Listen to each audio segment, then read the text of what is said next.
सब कर खुनावा ये कही रे हउए जनमवा अलगे अलगे हउए सब कर खुनावा ये कही रे हउए जनमवा अलगे अलगे हउए केहू के गरीब घर में जन्म होला केहू के अमीर घर में खुनवा होया के हउए खून दम निकलेगा अर्थी सजेगा रोवेगी प्यारी बहना होगी बड़ी खराबी होगी बड़ी खराबी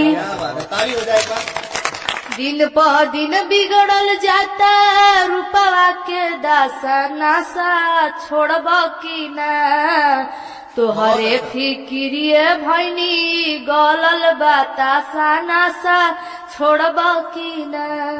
देखिए इनके गांव वाले आए हुए हैं और यहाँ पे इनके गुरुजी हैं जो इनका वीडियो बनाए थे और सोशल मीडिया पे डाले थे और वो वायरल हो गया था। कैसा लग रहा है जब बच्चा जब वायरल होता है उसको प्रोत्साहन मिलता है तो कैसा लगता है शिक्षक को? थोड़ा सा अपनी जो एक्सपीरियंस है वो शेयर कीजिए।